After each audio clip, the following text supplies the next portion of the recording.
Hello, everybody, and welcome into another episode of the Fantasy Pros Football Podcast. My name is Ryan Wormley. Joining me today are the most dynamic of duo, Andrew Erickson and Derek Brown. D-Bro, how are you doing? We were just talking about this before the show. We are creeping ever closer, really not creeping at this point, barreling ever closer towards fantasy season. How are you feeling here in the second week of July? I'm doing good, man. I think we're right now, and we talked about this prior to kicking off the show, but I think the bell has been rung. It is time for fantasy season, and we see that, man. FSB drafts are dominating Twitter and the timeline right now, and you'd love to see it. One, Scott Fish does an amazing thing for the fantasy industry, and two, this rings the bell. People are going to be coming back to redraft season and getting ready for drafts, and you just love this time of year, man. Yeah, a lot of people talk about like the 4th of July as sort of the unofficial start of the fantasy draft season. It's really Scott Fishbowl season. We all know that. Erickson, you were just talking about one of your drafts here before the show and how you're already getting snaked.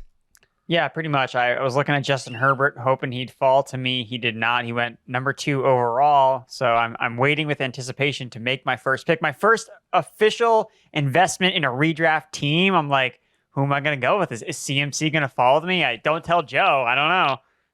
After all the best ball drafts that we do all summer long, it is sort of interesting to switch that brain into, okay, yeah, this is like an actual redraft league that I'm invested in. It's certainly a fun time. As always, I want to make sure the listeners can find the three of us online.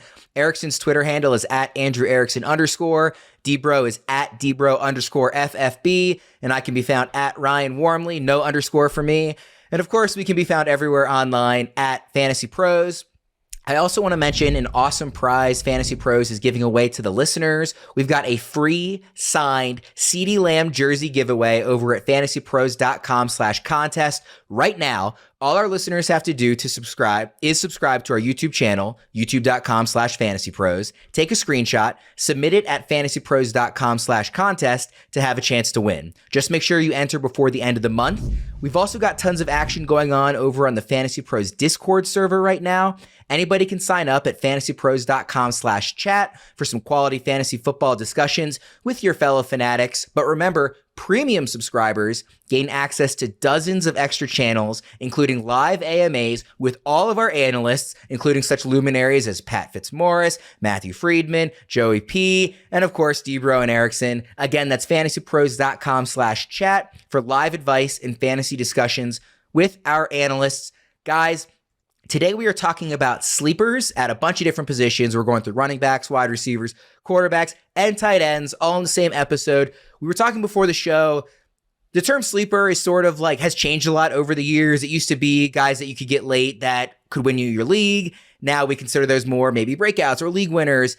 It's sort of a nebulous term. We are putting no ADP restrictions on this. These are just some of the most popular sleepers that you will find on sleeper lists throughout the industry right now. And so we're going to hit a couple of names from each position and basically ask the guys, how do you feel about them? Are you in on them, where they're going? Are you out on them? Do they fit the term of sleeper? So let's jump right into it. We're going to start with the most popular position, of course, running backs. We're going to start with Elijah Mitchell. And Debra, I'll just start off with you. I know that I've talked to you about some dynasty trades where I've given away Elijah Mitchell, and you've been, proud of me, if I do say so myself. So I ask you, do you see him as a good sleeper right now? Are you in on Elijah Mitchell?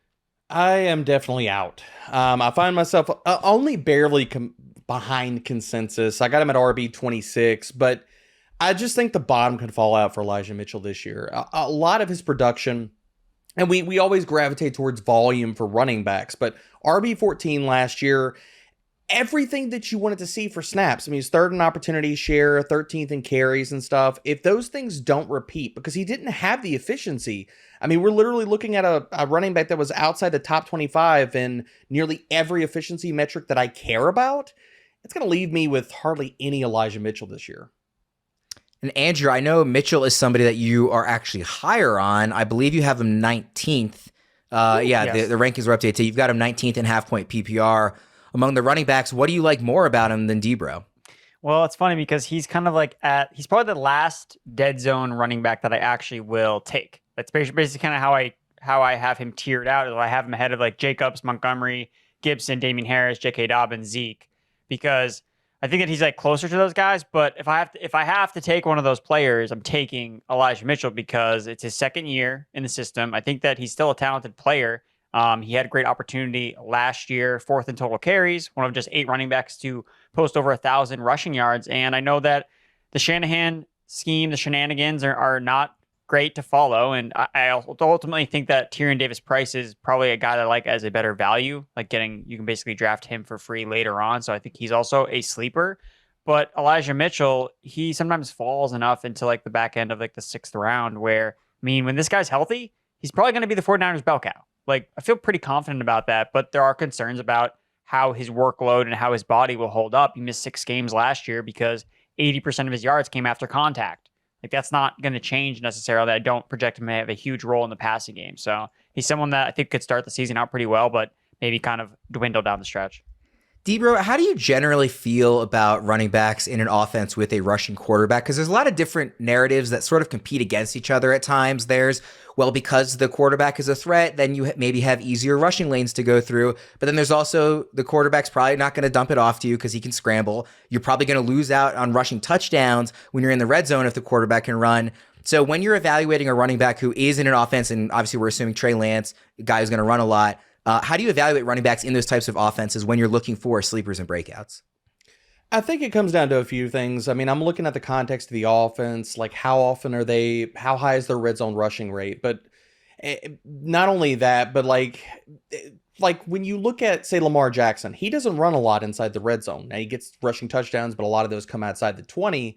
I think if we could harken back a little bit to Elijah Mitchell, it's one of the reasons why I'm so concerned about him. Because even in that bell cow role last year, he was 31st in weighted opportunities. He was 41st in red zone touches. So I could see a worst case scenario for Elijah Mitchell versus like with Trey Lance now being airdropped into the offense than I can for possibly some other running backs with rushing quarterbacks. Let's move to another running back that is in an offense with a quarterback who rushes the ball a lot, and that's Miles Sanders in Philadelphia, another guy we were talking about before the show, and there is some definite disagreement here. I know Debro is much higher on him than Erickson is. So Erickson, I'll start with you. I assume that if I were to ask you, are you in on Sanders as a sleeper, you would say definitively no. You have him ranked 32nd for the record. Yeah, I mean, if you ask Miles Sanders if he's a sleeper that you should draft, he'll say no as well. Because he knows his role in the Eagles offense is not good for fantasy football. Like, he's not going to catch passes. He hasn't been heavily involved in the passing game since his rookie year. And talking about mobile quarterbacks, he's not going to catch passes from Jalen Hurts. He's not even the top receiving running back out of the backfield. That's Kenneth Gainwell, the 2nd-year running back for the Philadelphia Eagles. So, best case scenario with Sanders, I see is someone that is going to see like 12 to 15 touches per game, which are going to come in rushing attempts. That's what he had last year down the stretch over his last 5 games when he was healthy. Red zone usage. Okay, people are going to scream touchdown regression for Miles Sanders. Okay, well, if this team runs less, then there's naturally going to be less rushing touchdowns anyway because of how many rushing touchdowns the Eagles scored cumulatively last year.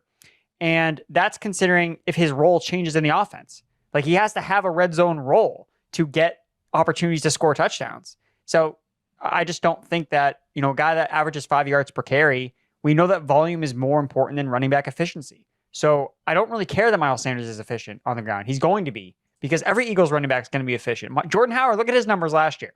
Great running back for Jordan Howard, but no one's going to confuse him for some explosive running back. You're not catching passes. You don't have a red zone role. I don't want you on my fantasy team. Where would you be comfortable drafting Sanders? Outside the top 100 picks. Okay, that is a steep drop. You hear the whistle from Debro. Just to let everybody know, Sanders is currently ranked 26th in half-point PPR at the position. Erickson, like I said, has him at 32nd. And Debro has him the highest of all the FantasyPros analysts, all the way up at 20. Well, I'll push back about the efficiency. I care about the efficiency because if he's not, or I want him to be, and that's one of the reasons why I don't like Elijah Mitchell, is because I like running backs that are efficient. If we're worried about some of the volume and stuff, can he break off big runs? Can he get into the end zone in that way if his red zone usage is a little bit less than some of these other running backs? That's why I care about the efficiency for Miles Sanders, and I think the Philadelphia Eagles offense is going to be better this year. So the fact that I have him at RB20, I know that might sound spicy, but he's in a tier of a lot of different running backs that could easily fall, be mid RB2s. So the fact that he's 10th in yards per touch, 16th in yards created per touch, matters a lot to me and what I think like his evaluation and his upside for the 2022 season. How much does the performance of Jalen Hurts matter in how you're projecting out Miles Sanders this season? I mean, it matters a lot because you're talking about how efficient is this offense going to be overall, and thus how often is this team going to be in the red zone?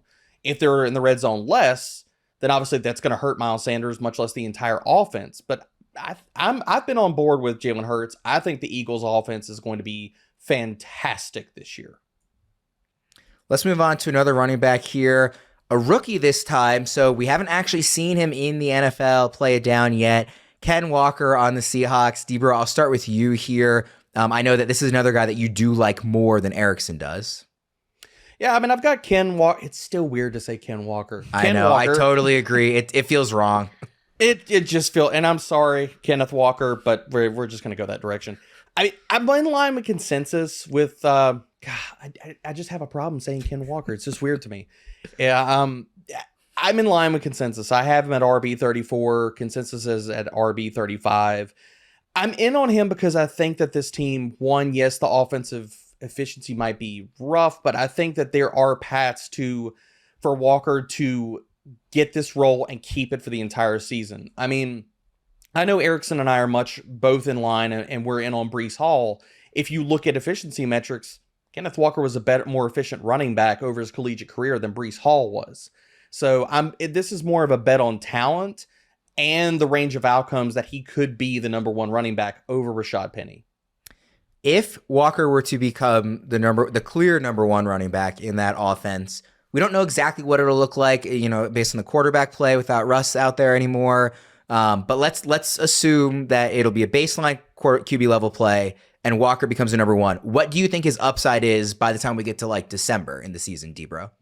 He's the clear number one. I mean, he's probably a top 20 running back. And even this is even in a bad offense. He'll get a little bit of target opportunities in this offense. I mean, maybe DJ Dallas steals some routes and things of that nature. But if he's the clear number one, you're looking at a running back that's going to garner 17 to 20 touches, 15 to 20 touches weekly. Erickson, you are more down on him. You're not that far down on him. You have him 38th right now in half-point PPR. What is holding you back on Walker? Is it just the Rashad Penny of it all and not knowing the quarterback play?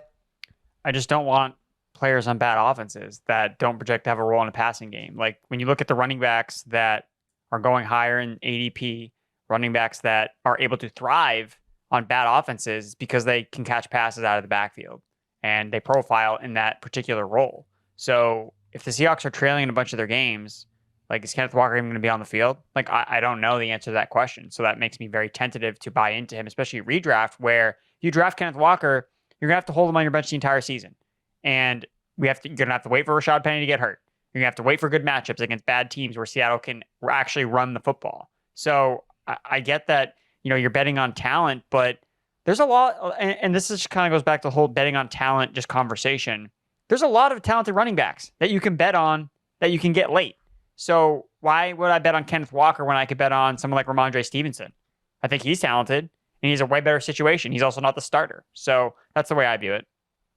The next running back we're going to talk about is A.J. Dillon, and he is one of the most popular sleepers as far as running backs go out there. A lot of people are expecting that he's going to get a lot heavier of a workload this season.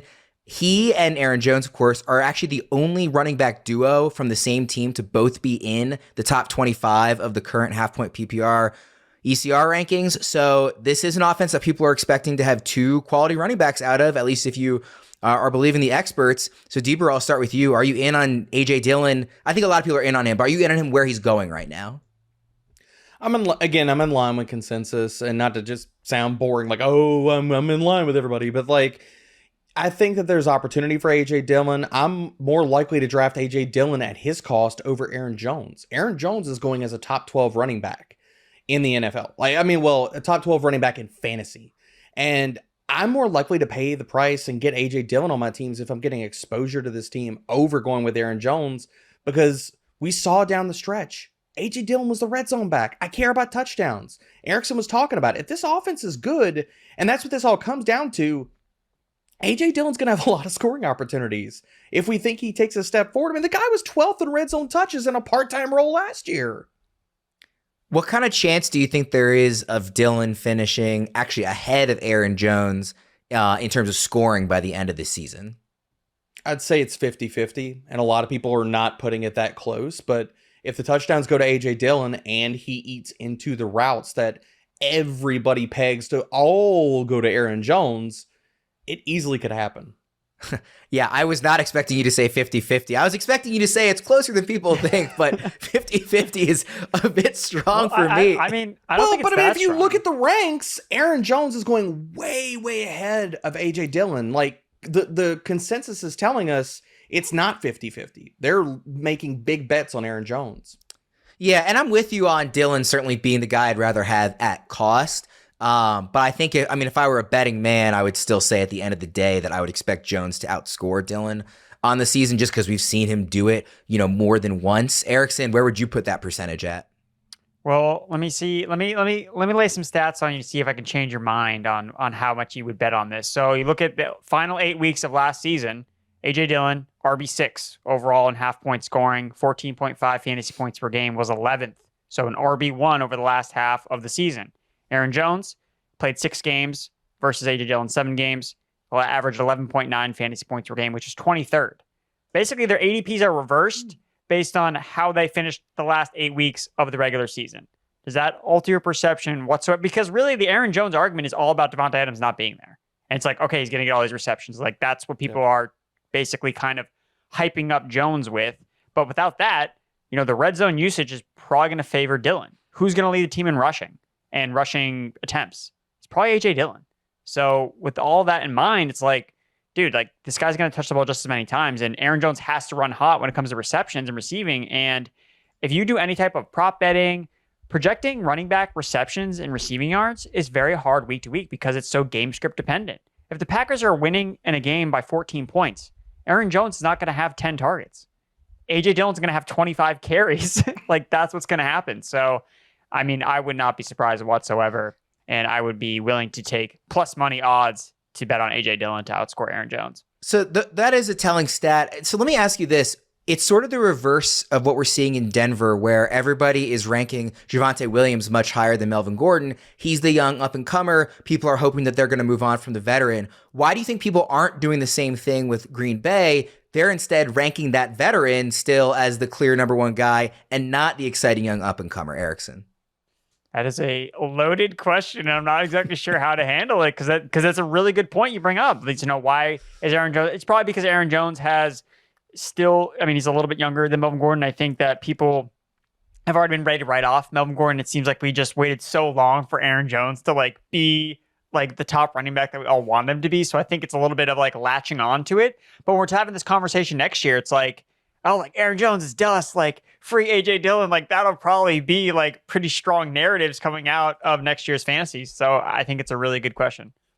Let's move to our final running back sleeper here. And this is a guy who is going pretty high also. Travis Etienne, another guy who, even though he's not a rookie, hasn't actually played a snap in the NFL yet, coming off the injury. New coaching staff in Jacksonville. Obviously, we have Trevor Lawrence's second year coming up. Debro, where are you at on Etienne right now? I'm above consensus. I've been above consensus. I'll remain above consensus. If consensus kind of comes up on him some more, I'll probably bump him up a little bit because I want our drafters that are looking at our ranks on Fantasy Pros to be heavy on Travis Etienne this year. I have him at RB16. I just think that there is such a runway for Travis Etienne to be this year's DeAndre Swift. I'm absolutely in on him.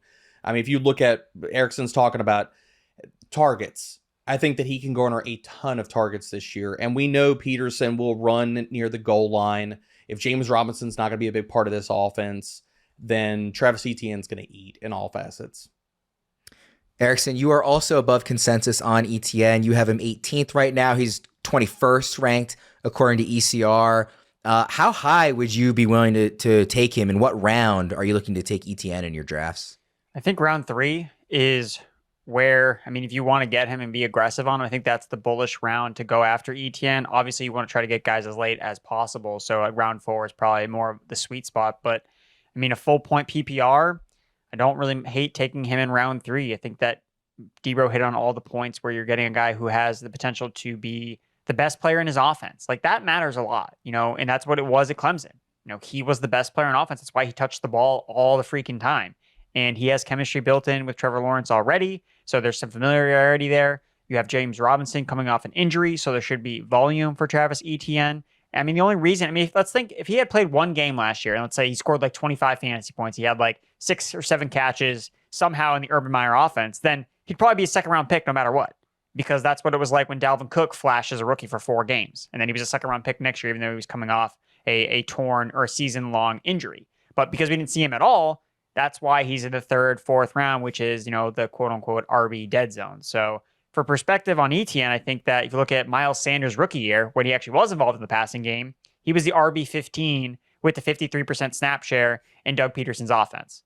So, that's kind of where I have him ranked. I think I have him ranked around the RB 15 range, and I think that's really a really realistic case for Etienne, even as like a floor play, especially while Robinson rehabs from his injury.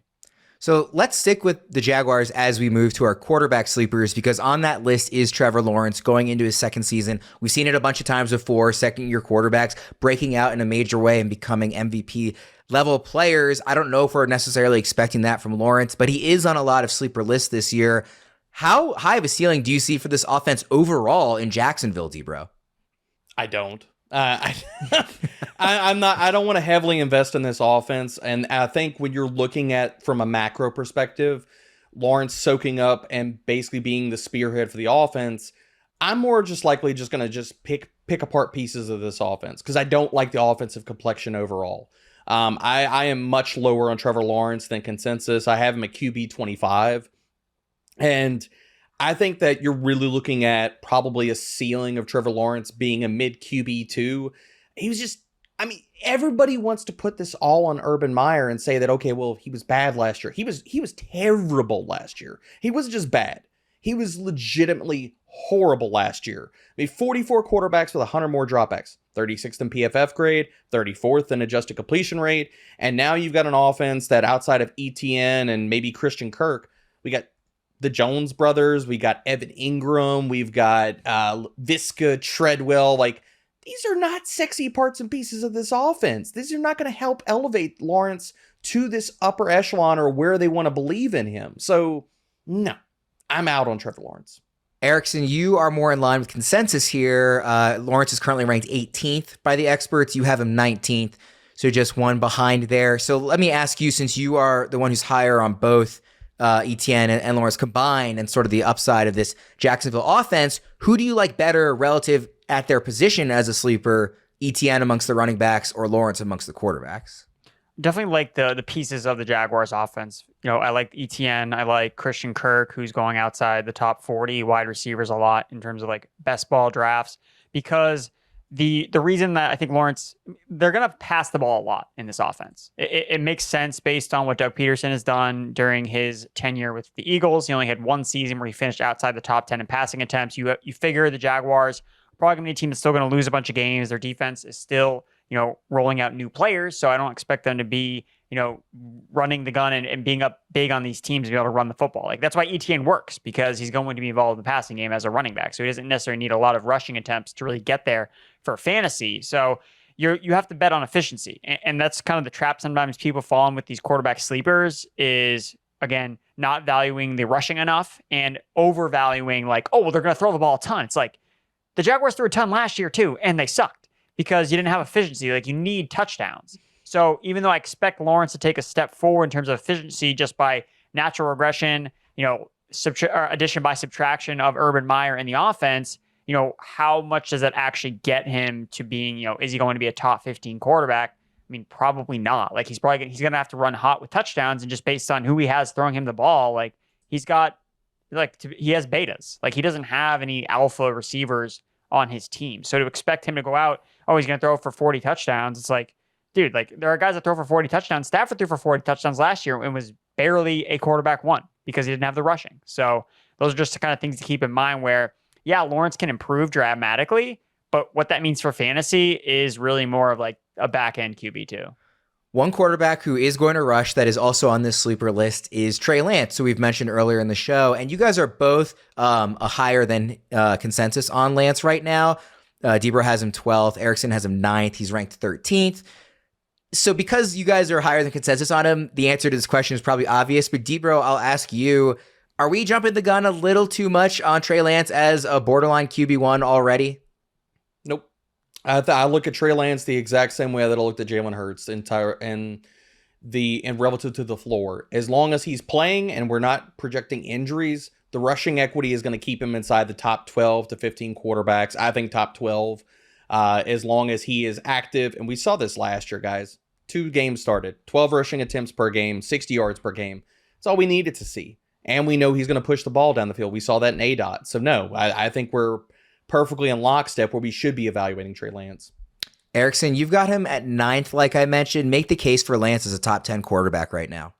I think that Debo really kind of summed it up pretty well with the rushing. It just makes it so easy for these quarterbacks to put up monster fantasy numbers because of the rushing that they offer. And that's going to be part of Trey Lance's role in the 49ers offense. There's no reason it wouldn't be. And it's great because he doesn't even need to necessarily be super efficient as a passer because he's still figuring things out from that perspective, but he's still getting you fantasy points and he's not costing the 49ers games because, I didn't, complete this 8-yard out route. Oh, well, don't worry, I picked up the first down with a 12-yard rush. And what do you know? That scores more fantasy points. So that's what we want as fantasy managers. And I really think that people are still concerned that like Garoppolo is going to still be on the team and be the stuff. Like that's not happening.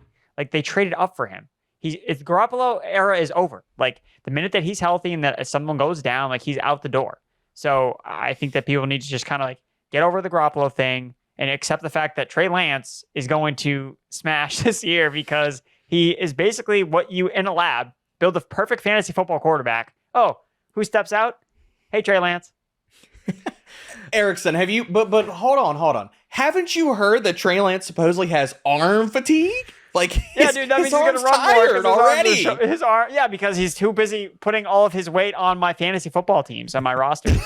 Is Trey Lance arm fatigue going to be this year's version of Jamar Chase can't catch NFL footballs? What does arm fatigue even mean? What I read that and I was like, what is this? Too many reps at practice? Because Jimmy Garoppolo's not there. What do you expect? We've got one more quarterback sleeper here. It's Derek Carr. You guys both have him ranked as high-end QB2. Is this a guy that if you were to find yourself with him as your QB1 on your teams this year, not a super flex or anything like that, just a standard league, how worried would you be about that, D-Bro? I'd be fine with it. I think that he's in a tier where he can easily be a top 12 quarterback. He could be this year's Matthew Stafford. And I don't think that's hyperbolic to say. I mean, he's surrounded by star-studded pass catchers. We know the volume is going to be there.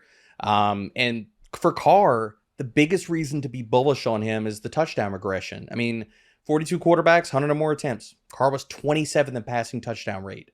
Devontae Adams is pretty good at getting in the end zone. Think that's going to come up this year. So I'd be fine with Carr. Let's move to our wide receiver sleepers here. We've got 4 names on this list. I want to start with a rookie, Chris Olave, that is a guy that a lot of people are excited about, and rightfully so. It seems like he could step into a big workload right off the bat. He was pretty polished coming out of Ohio State. So Erickson, I'll start with you. Are you in on Olave as a sleeper right now? Yeah, I've definitely moved Olave up my rankings just kind of based on the rhetoric around Michael Thomas, about Alvin Kamara, who I know that Mark Ingram is getting some pump up from people talking about him missing time, Kamara. But we should be talking about the receivers too, because the Saints running backs last year with Winston under center combined for a 32% target share, which was mostly Alvin Kamara. So not only is Kamara's absence a big impact on the ground game, it opens up massive opportunities in the passing game. And Jameis Winston, I know they kind of reeled him back in. They didn't throw the ball a ton, but without their starting running back, you figure they probably will try to air the ball out. And when Jameis Winston did throw last year, he was 4th in average depth of target. So we know Winston has a pretty deep ball, and that's where Olave thrived last year at Ohio State. 7 touchdowns of 20-plus air yards, and he came into the league very pro-ready. So I don't think we're going to see a massive, Olave's not figuring out. He was a 4-year starter at Ohio State. I think that he's going to hit the ground running. And if Michael Thomas is sidelined, Olave is going to be someone that's probably going to be ranked as a wide receiver 3, come week 1. And that's going to be someone that you're going to get good value drafting outside the top 40. Debro, you and Erickson have Olave ranked identically at 47th overall. He's 49th in ECR. Some of the names ahead of him, directly ahead of him, Kadarius Toney, Garrett Wilson, Directly behind him are Michael Gallup, Tyler Boyd. Are those the right names that he should be in range with? I think he should be above everybody on that list that you just rattled off, except for Kadarius Toney. I think it's a perfect range for him because I agree with all Erickson's points. I think that the upside is definitely there for Olave. And in my notes, I said, oh, look at that. Alvin Kamara missing 6 games will help Chris Olave's target projection for this year. We're in lockstep here. Love Olave. Another guy that we've mentioned already on the show from Erickson is Christian Kirk. He's also on our sleepers list. Andrew, I know that you are somebody who likes him more than a lot of the experts, and you do like him more than Debro. He's currently ranked 42nd in ECR. You have him at 33rd. Debro's got him at 41st. So I know we've talked a little bit about the Jaguars' offense already. Is this sort of a rising tide lifts all boats scenario for you? I just think he's going to get a lot of volume in his offense, and then that doesn't necessarily. I don't need the efficiency if I'm playing in PPR. Like Christian Kirk, if he's going to have like 6 or 7 catches every single week, and that's going to be something I like, especially from a redraft perspective. Having to plug in a guy as my wide receiver 3 or my flex, like I feel like I'm gonna feel good about having Christian Kirk in that spot as someone I can get super late in drafts. Let's say I go running back really heavy. I'm like, I need another wide receiver 3. Oh, what do you know? Christian Kirk projects to be the number 1 receiver on his team, coming off a career year. He got paid. So like all the signs are pointing to this guy's probably going to get a lot of volume. And even if it's not the most efficient, he's still going to get it and you don't have to pay a lot for it. Like that's the thing. Like we obviously want to get guys on good offenses, but there's a price point where he's cheap enough where it's like, okay, I'll take the inefficient targets because we saw with Deontay Johnson last year. If you get enough targets, it doesn't really matter what form they're coming in. So that's why I like Kirk. Debro, what's holding you back on Kirk? I mean, I feel like I'm in line with consensus. The only thing holding me back on Kirk, and I like Kirk a lot, so I might need to bump him up a little bit here. But to me, it comes down to there are players that I like a little bit more than Christian Kirk, whether it's projected volume, maybe their upside, talent, the offensive system that they're in. It's not so much that I don't like Kirk. There's just some other wide receivers that are in that range that I prefer at ADP. Because I see the ceiling for every point that Erickson laid out. I think that the ceiling is absolutely there for Christian Kirk, especially in PPR leagues. He's going to be really good this year. One sleeper on our list that has gotten a lot of discussion just all offseason long is Jerry Jeudy, and we all know that Erickson loves Courtland Sutton. Not as high on Jeudy, I think, for both of you guys, if I have the rankings correct. So, Erickson, I'll start with you. Obviously, you don't need to get into the Sutton of it all, but just Jeudy in a vacuum, what don't you like about him? He just hasn't done anything in the NFL. He's been outproduced by Tim Patrick. He's been outproduced by Tim Patrick for the past 2 years from a production standpoint. And the biggest thing with Jeudy is he's never been a red zone threat. And like that's really where Russell Wilson's receivers have made their hay. DK Metcalf has scored like 30 touchdowns in the few years here he's been in the league. And I just like look at Courtland Sutton, like this big, massive target. Tim Patrick, big, massive target. The tight end, Albert O. It's like, I'm like, where is Jeudy falling in the pecking? And it's not like he's the speed guy because that's KJ Hamler. So is he on the field? Is he starting in the slot, in 12 personnel? Like, I just have a lot of question marks about Jerry Jeudy. And it's like, all these question marks are baked in. It's like, oh, he's a 5th round pick. It's like he's a starter. You're just like, okay, like it's just a lot to pay for him. And I have drafted Jeudy at some points when I missed out on Courtland Sutton because I understand the upside. He is an elite separator. Like, there's no doubt. But eventually, dude, it's like, Jacoby Myers can separate too, man. And he also doesn't score fantasy points. So, like, eventually your on-field play as a real-life player has to translate to fantasy points. And right now, or at least what Jeudy has shown me, he hasn't done that. And despite, he's had bad quarterback play, no doubt, but so did Tim Patrick. And Tim Patrick was still able to score fantasy points and get paid by the Broncos. Courtland Sutton got paid by the Broncos. Jerry Jeudy was drafted by management that is no longer there in Denver. Just that, those are my concerns. Debro, what's the path to Jeudy outplaying his ADP? That Russell Wilson is absolutely on fire all year, because I think that's really what you're going to look for Jeudy to surpass his ADP. I mean, we all know that Erickson and I are both on team Courtland Sutton here. I just, outside of Russell Wilson just balling out, it's hard for me to really be bullish on Jerry Jeudy. Last wide receiver sleeper here. I think the guy on our list today that you guys disagree on the most is Adam Thielen. So Erickson, I will start with you. Are you in or out on Adam Thielen as a sleeper right now? We've definitely had this conversation on this podcast before with Adam Thielen specifically. And basically, I like all the Vikings except Thielen. Like he's the guy basically I'm pegging as he's going to hit the cliff, at his 32-year-old age, posted his lowest PFF receiving grade, yards per route run, since he first became a starter back in 2016 last year. He's been dealing with injuries the last couple of seasons. Look, he has scored 24 touchdowns since the start of 2020. 24 touchdowns. Like, I just think that with Justin Jefferson starting to emerge, I like Irv Smith. I think KJ Osborne is underrated.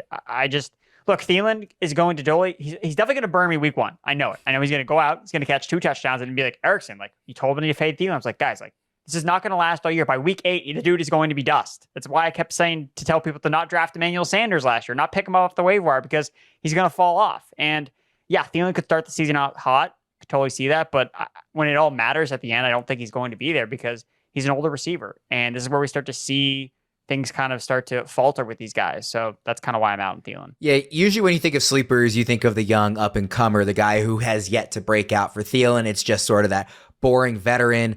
He's ranked 34th in ECR among wide receivers. Erickson has him 54th, so a very steep drop there. Debro also lower than ECR, but just by 1. He's got him at 35th. What do you like more about Thielen, Debro? Adam Thielen, it's really the context of the offense. I mean, I'm below consensus on versus where everybody else is. I mean, consensus is wide receiver 34. I'm at wide receiver 38. So okay, so you moved him down then.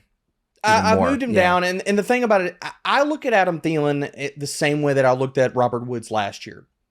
Veteran player, declining efficiency, really, really good offense. So as much as I'm worried about the age, and Erickson's totally right, like Thielen's efficiency has been dropping. His yards per run have cratered. They've dropped in each of the last few seasons. The problem with me is I can only bump him so low. As long as he stays healthy inside of the context of this Vikings offense, knowing the red zone role he'll still have, I want to be below consensus, but I can only push him so far down below that. No explanation, just answer. Over under 7.5 touchdowns this season for Adam Thielen. Debro? Over. Erickson? Going under. Justin Jefferson's going to score 20, so it's going to be tough for Adam Thielen. Wow. Let's stick with the Vikings for our first tight end sleeper, Irv Smith, a guy I know you guys both like. And actually, I'll ask you the same question. Over under 7.5 touchdowns, Erickson, Irv Smith? I'll probably still go under here. 8 touchdowns for a tight end is a lot, so I'll go under with Irv Smith. Debro, I know you like Irv Smith too. Are you going under also or over? Erickson. You don't like Adam Thielen. Who the heck is catching the touchdowns? I mean, really, Justin Jefferson's going to score 20 touchdowns. He's playing I know that. He's in the Cooper Cup role. Seriously here. I'll take the over. I think this offense is going to be really good. I'm big on Irv. So Irv Smith, you guys actually both have him at 11th currently. That's obviously tight end 1 territory. We haven't quite seen him do it yet in terms of a full season breakout, but a guy that a lot of people are definitely in on as a sleeper. So Debro, what do you like about Irv Smith? I think what we want out of a tight end in fantasy is what Irv Smith can provide. And I don't care if he's blocking. I think he's going to be running a ton of routes this year because we saw this with Tyler Higbee. 72% route per dropback tight end last year. This depth chart does not have anybody else. We're not worried about Ben Ellefson, Johnny Munt, Zach Davidson, Nick Muse, any of those guys. Irv is not coming off the field, and he showed us in 2020 he could be a really efficient receiving option in the passing game. I mean, he was 8th in yards after catch per reception and 5th in passer rating when targeted from the slot. So, Big Irv in the slot? Whoa, sign me up. Erickson, I know you also like Irv Smith, but I'll give you the chance to follow up. Is there anything Debro didn't mention that you particularly are looking forward to from him this season? No, I think that it's just spot on with the route participation. Part of just finding tight end production fantasy is who's running routes when the offensive drops back to throw. And based on what Tyler Higbee did in the Rams offense last year, based on what Tyler Conklin did in the Vikings offense last year, both of those guys were top 10 in route participation. Like, if Irv Smith just takes on one of those types of roles, it's really hard for him not to return tight end 1 value when you are top 10 in route participation at the position. Smith is currently ranked 17th at the position. Like I said before, you guys both have him at 11th. So in lockstep about him being a very good value right now. The next tight end sleeper I want to talk about is Cole Kmet. This is a guy that I know Debro, when he was doing an article recently on the Bears stats to takeaway, was talking about his maybe potential impending touchdown, positive regression coming. So Debra, I'll start with you. I assume you're in on Kmet as a sleeper right now. Oh, absolutely. I don't really understand what people are out on. Like, I understand some of the efficiency concerns, but Cole Kmet is Zach Ertz 2.0, people. He's going to gobble up a ton of volume. And like Erickson's talking about, we want routes. We want volume for tight ends. Yes, the touchdowns matter, but I mean, come on. Cole Kmet was top 12 in so many different metrics that we care about. 8th in targets, 11th in target share, 6th in deep targets. Yeah, give me Cole Kmet all day. Cole Kmet's currently in tier 3 in the rankings. He's 14th overall. You have him 10th. Of the guys directly ahead of him, Mike Gesicki, Pat Freiermuth, Hunter Henry, and Zach Ertz. Would you have him ahead of all 4 of those guys? Yes. Somebody's got to tell me what kind of magic sauce we're drinking on Pat Freiermuth.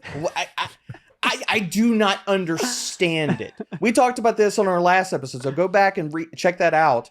But Freiermuth was first in red zone targets last year. What are people looking at when they want to put Freiermuth inside the top 12? I don't get it. Can somebody, Erickson, please tell me that. Could you see a case for him to be top 12 this year? I mean, unless Mitchell Trubisky just is like, we're going to just carry the red zone targets over year. You're just going to get all the touchdowns. I mean, I don't have him in my top 12, so I'm right there with you. Well, Erickson, I do want to also get your opinion on the sleeper we're talking about, Cole Kmet. You've got him ranked 14th, which is in line with ECR, so that seems to me like you would also take him as a sleeper right now. Yes, I do think that Kmet is someone that he's one of my favorite late round tight ends to draft. And look, the touchdown upside. Look, Jimmy Graham is gone. Jimmy Graham has been rearing his ugly head in the Bears offense, just showing up, catching touchdowns, and then just walking off the field. That's all the guy's done the last couple of years while he's rotted away in Chicago. And I think he's actually a low-key sleeper to sign with the Buccaneers. He went whispers around the Twitter sphere. But with Kmet, look, even if he doesn't catch a ton of touchdowns, it's every week it's going to be on the waiver wire. It's going to be, okay, do you want Kmet? You want to lock in 8 targets every single week? Maybe he catches a touchdown, maybe he doesn't. Or do you want to start 6 or 7 boom or bust tight ends that you need to have a touchdown for them to pay off, or they're going to get 3 targets? That's the conversation. And in a redraft league, I just feel better about give me Kmet, give me 6 catches for 40 yards, 10 points. If he scores a touchdown, great. If he doesn't, he's not killing my lineup. So yeah, maybe the upside isn't there for him to be this league-winning tight end, but from a consistency standpoint, I find it hard to not see him finishing inside the top 12 at the position based on the target volume he's going to get. Our final sleeper, we're going to talk about Evan Engram, and I want to save Debro because I know he's about to go on a rant here. So Erickson, I'll start with you on Engram. You've got him ranked 20th. Debro's got him down at 28th. In ECR, he's 23rd. So why are you higher on Engram? I mean, I didn't think I was higher on Evan Engram. I guess I'm too optimistic about the Doug Peterson offense, featuring tight ends. I mean, I guess that's what I'm kind of latching on to spin it in an optimistic term, because Engram has just been a total dud since his rookie year. Basically, even looking at last year, his PFF grade has bottomed out over the last 4 seasons.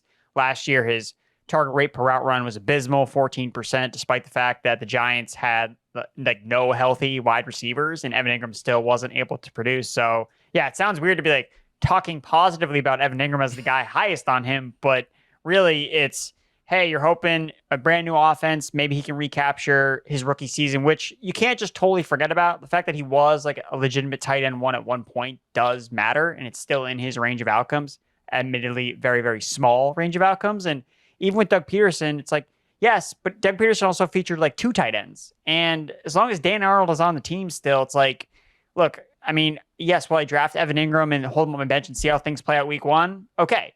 But then when he does nothing, it's all right, bye. See you. Going to the waiver wire. Debro, I'm going to set you up by reading what you sent to us on Slack when you saw that Evan Engram was going to be one of the names talking about. You said, and I quote, "Beep, no, never, ever, not even if there is a fire, not even if he is the last tight end on the planet." Is that how you really feel? Yes, absolutely. I want nothing to do with Evan Engram this year. And it's the greatest mind trick ever. It's this is not the tight end you were looking for in the Jaguars offense. Dan Arnold is that guy. His efficiency metrics have screamed he is awesome over the last 2 years. I don't understand why people are still in on Evan Engram. Tell me this, guys. Is this an efficiency curve that you would like to buy in? For a tight end, Here's his yards per route run ranks: 8th, 17th, 28th, and 54th. His yak per reception ranks of the last 4 years: 4th, 14th, 27th, and 41st. Is that a production curve and efficiency we should be buying into for a tight end heavy offense? No. The answer you're looking for is no. I want a ton of Dan Arnold. I think that he could step forward and be the tight end one for this team. And please, if you love Trevor Lawrence, this is the tight end you're hoping commands targets in this offense, not Evan Engram. Guys, you both know that one thing I like to do when we have a little time at the end of the show is sprinkle in a pop culture question for you. So today, since we do have a little bit of time, I'm going to give you guys one. The offseason is kind of wrapping up, like we said, sort of the unofficial start of draft season here. So this is a simple question. I just want to know, what is your favorite TV show that you watched during this football offseason? Erickson, I'll start with you. My favorite show, man. I've watched a lot of shows. I'll admit that. I've definitely watched a ton. And I'll start with me since I didn't prep you guys on this. I'll give you a chance to think. For me, it was The Boys. I love superhero like movies and TV. I think The Boys is like incredible. Definitely for mature audiences only, but it is a great show. They just finished season 3. It's one of the only shows on television that can still wow me right now. Great performances all around. So The Boys would be my pick. Erickson, have you come up with one? Yes, okay, I have come up with one. So I started watching for the first time Modern Family. Oh, wow. And I found it was like really like the one's like the perfect comfort food type of show where, I just plop down on the couch and, watch a few episodes like while eating dinner or doing something else. And it was something I kind of look forward to, like, in the evenings. I was like, I'm just going to watch the show. I'm going to what is Phil Dunphy up to? I imagine one day maybe I'll be like Phil Dunphy as a dad. And yeah, just a show that just gives off good vibes. And if you haven't seen, I think it's worth watching. Yeah, we're gonna start a philosophy segment on the show going forward. Modern Family to me is a show that just like we went on too long and it definitely fell off a cliff late. But those early seasons are pretty much gold. Debro, what's your pick? Yeah, I feel like Modern Family is kind of like The Office, and I'm sorry, but it fell off big time towards the end. I don't even know if I couldn't even watch the last season. I'd actually just concluded this one last night, so obviously it's fresh, but it's in legend category. Stranger Things has been fantastic from season 1 all the way up to the last episode that I just finished last night. I'm not going to give any spoilers, but it's so good. Yeah, for my money, the best season since season 1. What about you? Oh, absolutely. It's fantastic. The last episode especially. Loved it. Loved it. I thought that was definitely terrific. Let's wrap it up there, fellas. Thank you both for another awesome episode, and thank you, the fans, for listening. For Debro and Erickson, I'm Ryan Wormley. We'll see you again soon. Thanks for tuning in to the Fantasy Pros YouTube channel. Don't forget to check out our featured videos. And while you're at it, make sure to follow us on Instagram, Facebook, and Twitter at FantasyPros, so you can get the latest news and updates to give you the edge you need in your fantasy league.